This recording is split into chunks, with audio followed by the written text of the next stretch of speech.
Ceci est la manne quotidienne, version audio. La discussion préparée par notre pasteur pour nous aider à grandir spirituellement. Nous sommes aujourd'hui samedi le 10 septembre 2022. Nous considérons notre thème l'icône ultime. L'icône ultime. Prions. Père, nous te remercions aujourd'hui, nous te glorifions, nous t'exaltons pour la grâce que tu nous as donnée. Nous savons, Seigneur, avec toi, nous allons apprendre ta parole. Aide-nous, Seigneur, à marcher selon cette parole au nom de Jésus. Nous te remercions parce que tu nous as exaucés. Au nom de Jésus, nous avons prié. Amen. Nous considérons l'icône ultime. L'icône ultime. Nous allons considérer notre texte dans Luc chapitre 7, le verset 19 jusqu'au verset 30. Luc chapitre 7, nous lisons à partir du verset 7, à partir du verset 19 jusqu'au verset 30. La Bible nous dit que la Bible dit ici. La Bible dit que à partir du verset 19, la Bible dit: il en appela deux et les envoya vers Jésus pour lui dire: es-tu celui qui doit venir ou devons-nous en entendre un autre? Arrivé après de Jésus, il dit: Jean-Baptiste nous a envoyé vers toi pour dire: es-tu celui qui doit venir ou devons-nous en attendre un autre? À l'heure même, Jésus guérit plusieurs personnes de maladies, d'infirmités et d'esprits malins, et il rendit la vue à plusieurs aveugles.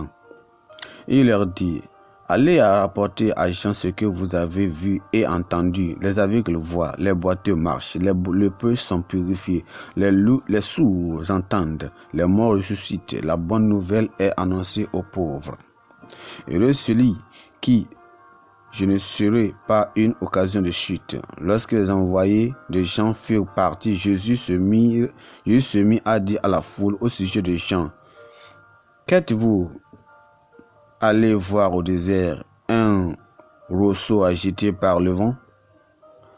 Mais qu'êtes-vous allé voir? Un homme vêtu d'habits précieux? Vous ceux qui portent des habits magnifiques et qui vivent dans les délices sont dans la maison des rois. Qu'êtes-vous donc allé voir? Un prophète? Oui, vous dites, et plus qu'un prophète.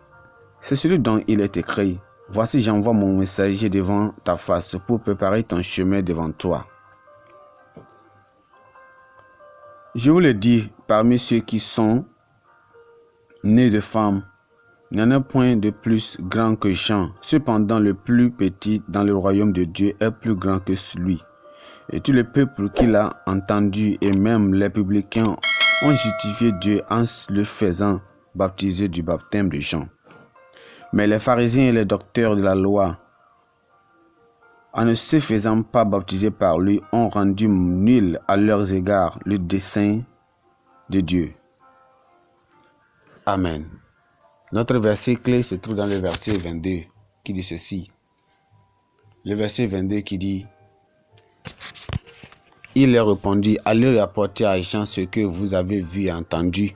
Les aveugles voient, les boiteux marchent, les lépreux sont purifiés, les sourds entendent, les morts ressuscitent. La bonne nouvelle est annoncée aux pauvres. Allons à le message. Chaque époque produit des héros et ses célébrités dans la politique, les supports, les arts, la science, etc. Il est cependant instructif que la grandeur de ces hommes et de ces femmes sont limitées dans le temps et dans la portée. Dans notre texte, Jean-Baptiste a envoyé deux de ses disciples pour demander à Jésus s'il était celui entendu ou s'il y avait encore un autre à venir. Jean était le précurseur de Jésus et avait commencé le ministère de réconciliation de la nation juive avec Dieu par sa prédication sur la repentance et le baptême. La réponse de Jésus à Jean, c'était des témoignages clairs de la délivrance des personnes de l'esclavage satanique et la prédication de l'évangile à tout temps, à tout chacun. Oui, Jésus est celui qu'on attendait et il n'y en avait pas d'autre à venir. Il est le Fils de Dieu et le Messie du monde. Sa grandeur fut inégalée et reste insurpassable. Sa capacité créative éclipse les percées scientifiques les plus spectaculaires. Sa puissance conquérante est incomparable. Sa capacité de guérison rend insignifiante la compétence des plus grands médecins. Il est le plus grand maître qui ait jamais vécu. Quelle que soit la personne qui entre en contact avec lui, indépendamment de son statut social, son influence sur laquelle transforme sa vie, il est le roi des rois, le seigneur des seigneurs. La question est, l'avez-vous rencontré? Si ce n'est pas le cas, n'endurcez pas votre cœur. Passez sous son autorité par le repentir ou par la repentance et la foi en son sang expiatoire. Si vous le faites, votre vie aura un sens et votre éternité au paradis sera certaine. En écoutant cette parole, que pouvons-nous voir? On va voir que nous devons aider les découragés. Premièrement, nous devons aider les découragés. Que devons-nous faire pour montrer que nous aidons les découragés? Et que devons-nous faire en cas de découragement? Dans notre texte, dans le livre de Matthieu chapitre 11, le verset 14, on voit que dans le texte de Matthieu chapitre 11, le verset 14, nous avons pu voir l'effet du découragement de Jean que Jésus a appelé Élie qui devait venir. Deuxièmement, on voit que Élie, le prophète du feu, a aussi été découragé. Ces deux Élie avaient la foi pour ébranler. On devra se rappeler que ce Élie-là, ou cet Élie, prophète Élie, avait la foi pour ébranler les royaumes et même des potentats. Mais qu'est-ce qui s'est passé?